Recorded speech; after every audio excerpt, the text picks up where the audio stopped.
In this lesson, we are going to take a look at a very difficult instrumental.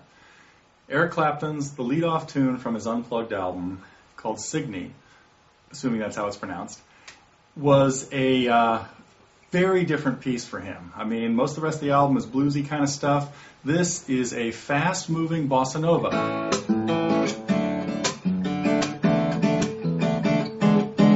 Lot of complicated right-hand work, very rhythmic and very percussive.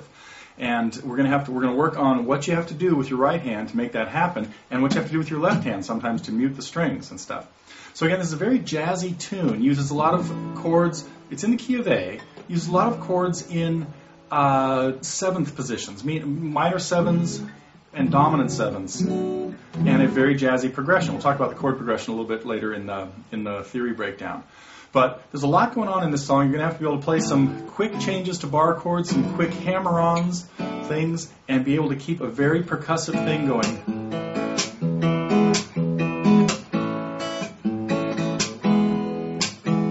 So this is what we're going to be talking about in this lesson, is how to get this going here. Now, this song, of course, appeared as the opening tune from his Unplugged album, and he played it as a duet with his guitar player, Andy Fairweather Lowe.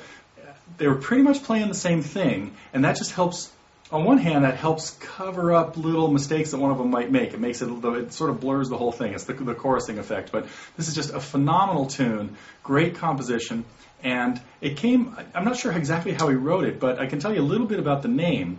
Rumor has it that there was a yacht he spent some time on back in his early songwriting days. So it was called this, Signe, and he spent some time floating around the Mediterranean in his messing around with different things. So there's a good possibility, I don't know this for a fact, I'm guessing, that this is actually something that he may have written a very long time ago, or at least started messing around with a long time ago, and resurrected for something like this. So if any of you know Eric and can ask him about that, track that down for me. And if not, Eric, if you're out there watching, get a hold of me, man. I want to talk to you about this song. It's one of the greatest things I've ever heard you play.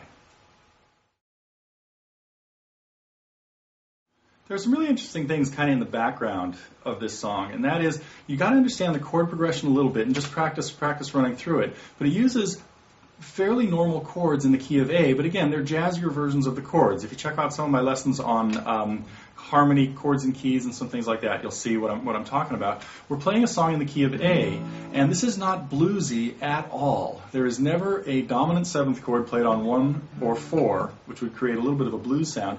Gets much more of a jazz sound, maybe like I'll Have to Say I Love You in a Song, using minor 7 chords actually in the key. This whole song revolves around an A chord. It's in the key of A. Now, there are a couple different ways you can play this, and I, again, prefer to play my A's with my first finger in the middle, my second on the 4th string, and my third finger on the 2nd string. Eric Clapton plays his A's, in this case, with these 3 fingers, which puts him in a good place to move to the 2nd chord by so with our A chord played with your 2nd, 3rd, and 4th fingers, you would leave your 2nd finger where it is to get to the E with A in the bass. I'm going to try to decipher a little bit of the mystery involved in this percussive type of right-hand playing. We'll see if this works. The main thing that's happening is you're going to use your index and middle fingers on the second and 3rd strings, and sometimes I will use all 3 of my fingers on the 2nd, 3rd, and 4th strings, depending on what's happening there. But there are notes then that are played on the 1st string. Usually when you play a note on the 1st string, it's played by itself. So you're going to either grab it with your 3rd finger, or even your 1st can go back up there and get it. So if we're looking at the introduction, I'm going to start with my thumb hitting the bass, and pluck those 2 strings with my index and middle fingers. So there's a lot of grabbing of strings going on here with blocks of fingers, either 2 or sometimes even 3 fingers together, and the bass notes are kind of separated from that. Let's get out the tablature and talk a little bit about each section, really slowly. In the intro, again, we just have the 2 chords going back and forth, A and E with A in the bass. In this particular case, I would play the A with just 2 fingers. You don't need any more notes on there. So play the notes at the 2nd fret with your 2nd and 3rd fingers. Because all you're then going to do is move down to the E with A in the bass with your 1st finger going back and forth. So, very slowly, we're just going to be going back and forth.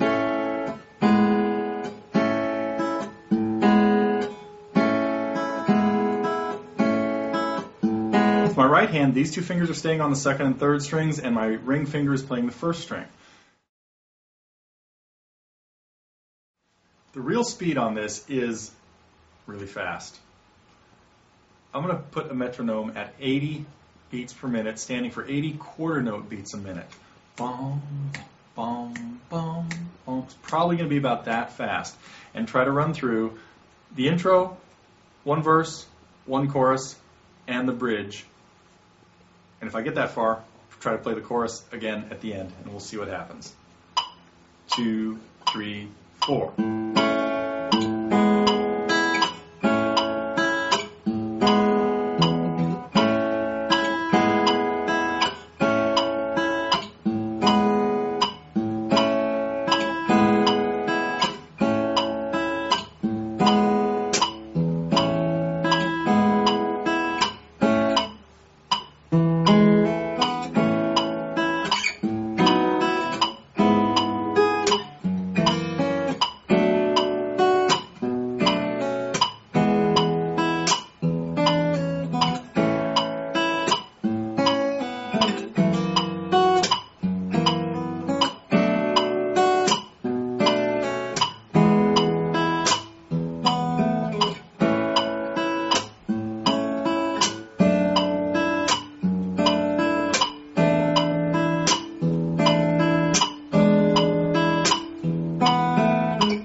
Well, I got to tell you, this is one of the most complicated lessons I've tried to put together online, and probably with very mixed results, I'm sure. But all I can tell you with this song is there are not that many different things going on in it. So if you just take it 2 or 4 measures at a time and go very slowly and try to get the techniques right, you really only have about 13, 14 different measures.